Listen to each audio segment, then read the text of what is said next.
Welcome to the Rewards Master, where we talk about all things points and miles.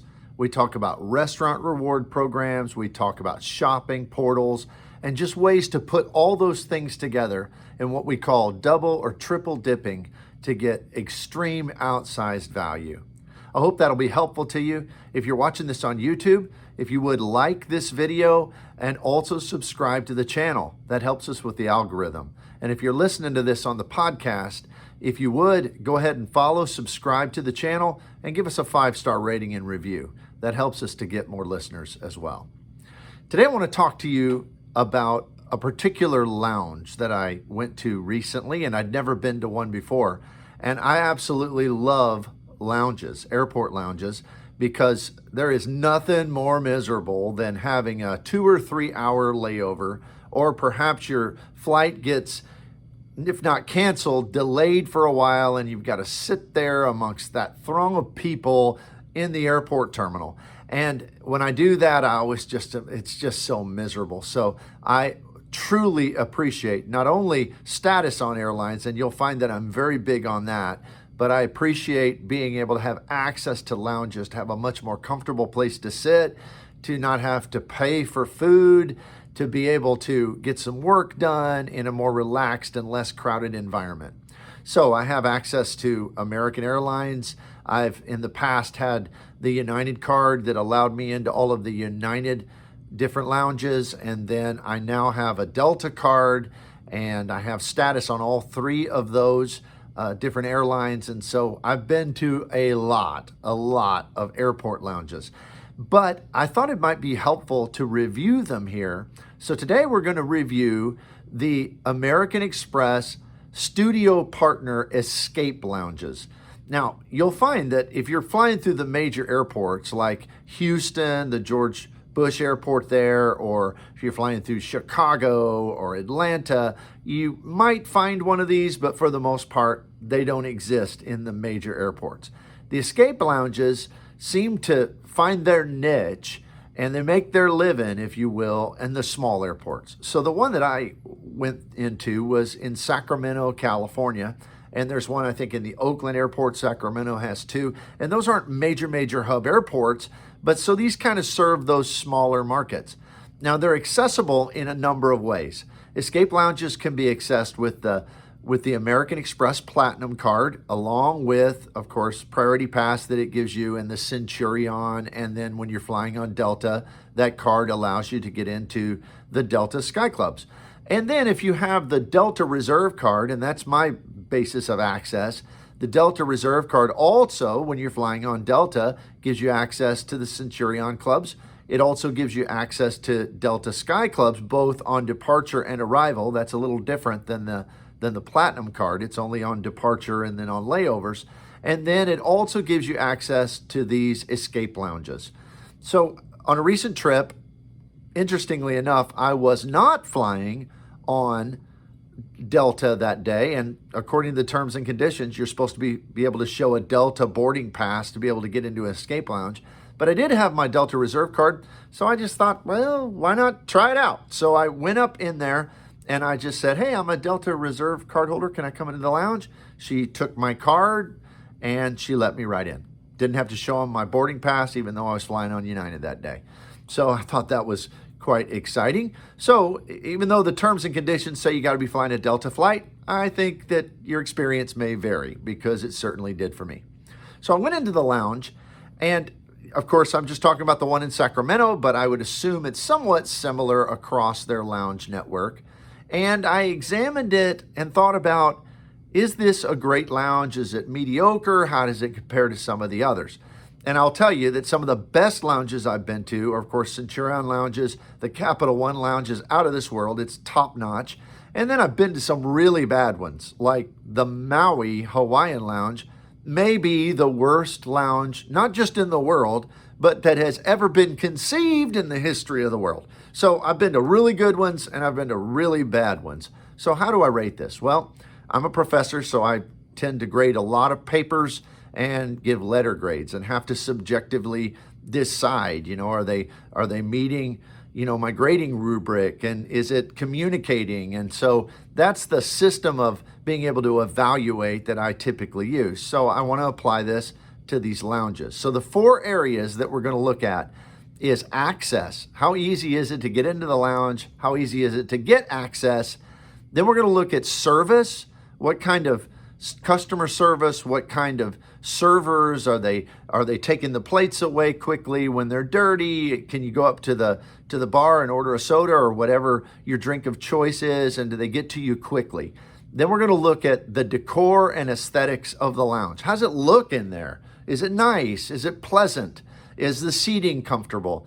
And then finally, the food and beverage quality in the lounge. So we're going to look at those 4 areas, give a grade in each one, and then have a composite grade for the lounge, an overall grade for how the lounge is compared to other lounges around the United States and around the world. So first of all, when it comes to access, well, the Escape Lounge, I think it gives pretty good access. A lot of people have the American Express Platinum card. A lot of people have the Delta Reserve card. So those right there, when you're flying Delta, according to their terms and conditions, then you're going to receive access to the Escape Lounges. But you can also buy a pass to the lounge, especially through the Lounge Buddy app, no matter what airline you're flying. So it doesn't matter what your boarding pass is on. And that as a cost is, I think, $44, which that's not cheap. There are some that are cheaper if you just buy access, but it's not the most expensive either. A lot of them are above $50. Some of them are even up around $60. So when you consider that you've got 2 different cards that can give you access when you're flying Delta, and you can buy access if you want, I think that's a solid A on the access aspect, because some other lounges are much more difficult to access, and sometimes they seem like, even though you have access, like this is notoriously true with Priority Pass, that you'll go up and they'll say, well, we're no longer taking Priority Pass today, which is extremely frustrating. So I didn't see that here. This is not a Priority Pass lounge, so I would imagine that very seldom in these small airports are these lounges going to meet capacity. So a solid A for the Escape Lounge in regard to access. Now, when it comes to service, so I walked in the lounge. The lady at the front desk was very nice. She quickly got me in. I walked around a little bit, looked at the place, walked back and see what my food options were. And as I sat down, I went and got a little bit of food at the buffet section, sat down, ate my food. When my plates were there, I put them out, kind of to the edge of the table, seeing if somebody would come by and pick them up. That never happened. I was only in there 45 minutes to an hour or so. And so that never happened. But when I looked around the lounge, I didn't see a lot of dirty dishes laying around. So somebody was certainly going around picking it up. So that was fairly good. I went up to the bar to order a soda, and there was nobody there. So I waited, and then I waited a little more, probably a total of 4 to 5 minutes. And then somebody noticed me, and they came around. I will say, much of the time I was in the lounge, there were several workers kind of congregated at the front desk. I don't know if they were visiting with one another or just killing time or bored, or maybe they just had some issue they were trying to resolve. But overall, the service was not the best I've ever seen, but it was far from the worst I've ever seen. So I'm going to give them a solid B in regard to service for the Escape Lounge. Now, the third category is decor and aesthetics. Well, the decor was pleasant. It was nice. There were 2 rooms. Both large rooms, one basically for sitting and working with big comfortable chairs. The other one had more tables and smaller chairs there, so for people who wanted to eat. And that's the room where the bar was off on one side, and then wrapped around one corner was the food stations. So I would say that the decor was better than average. It was nice. It wasn't outstanding or blow your mind or feel like you're living in the lap of luxury, but certainly better than sitting out in the terminal. So I'm going to give them a B+ in regard to the decor and the aesthetics of the lounge, which leads us to the last and maybe the most important quality, and that is food and beverage quality. Now, I went up and I looked at my different options, and there was like a shrimp salad there on the buffet. There was a meat and cheese tray. That's kind of typical for these kind of lounges.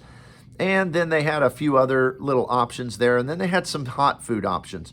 And the one I chose was like a beef brisket kind of thing on some cornbread in a little crock.